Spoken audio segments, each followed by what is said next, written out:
Next, sir, we have a presidential memorandum for your attention.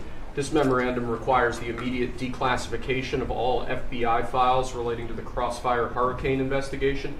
This was obviously one of the instances of the weaponization of law enforcement powers of prosecution against you and others.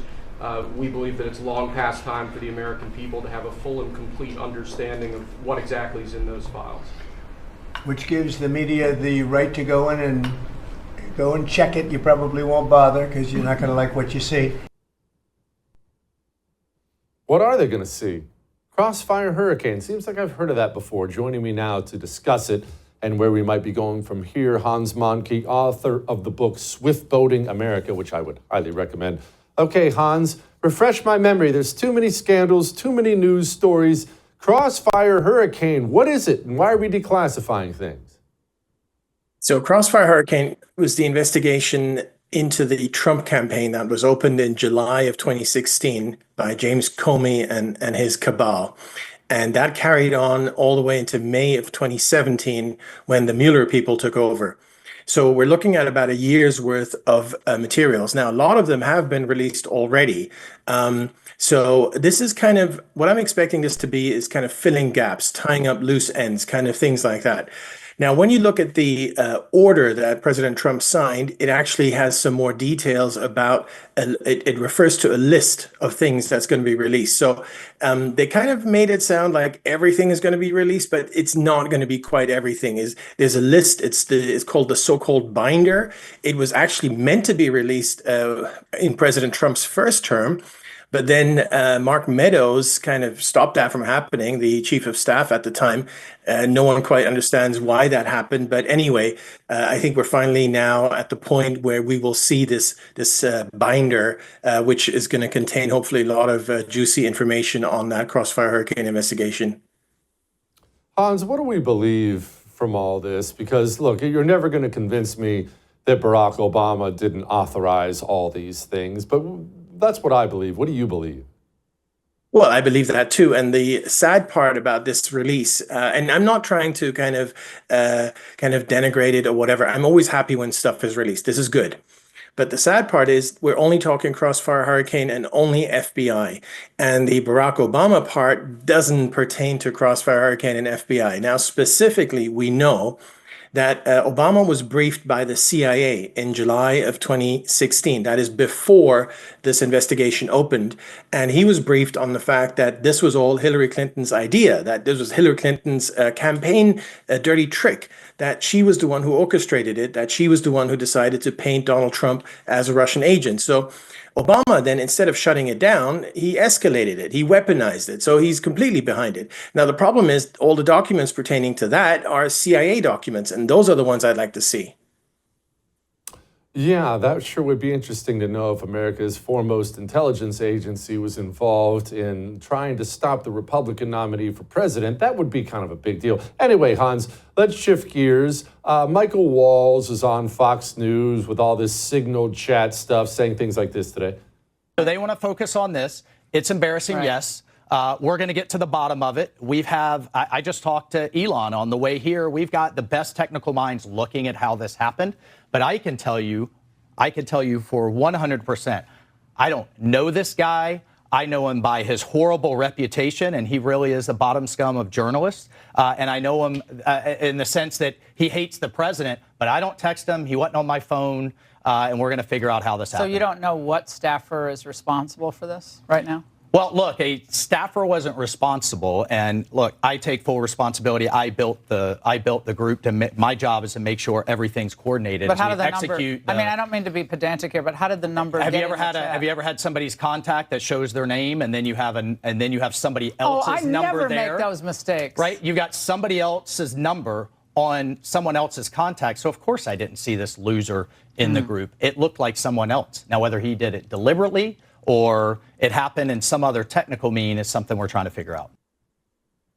Okay, Hans, look, like I said earlier today, we made a mistake. It's a huge mistake. I'm ready to move on, but that answer is honestly a little bit confusing to me. It's my chat. I created it. It definitely wasn't a staffer. I also don't know the guy we're investigating how he was added. Look, Jeffrey Goldberg may be a weapons-grade scumbag, but he's also not Jason Bourne. He didn't add himself to the chat. Someone did.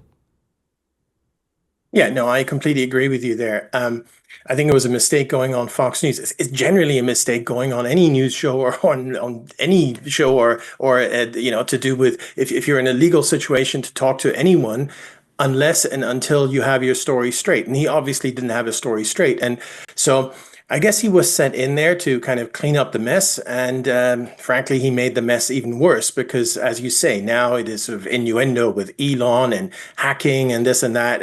And I agree, it makes no sense. What they should have done, and what appears to have happened here, and I agree with you, is someone screwed up, whether it was Waltz himself or one of his people, someone screwed up. Someone got the wrong number, the wrong name in there.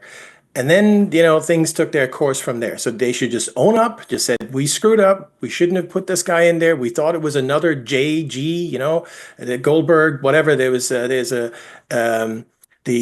U.S. trade representative. He's called Greer. Maybe it was him. I don't know. But just say it that, there was someone else, JG, and they just got messed up. They screwed up, and it won't happen again. And then don't talk about it anymore. What was the point in going on that Fox News show? And today as well, they just keep talking about it.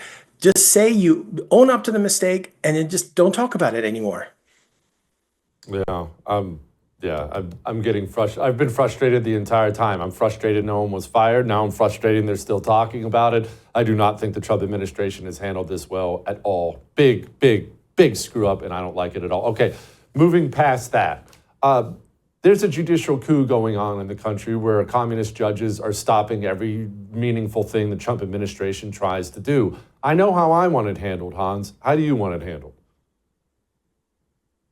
It's a difficult one. Now, I'm going to wear my lawyer's hat here.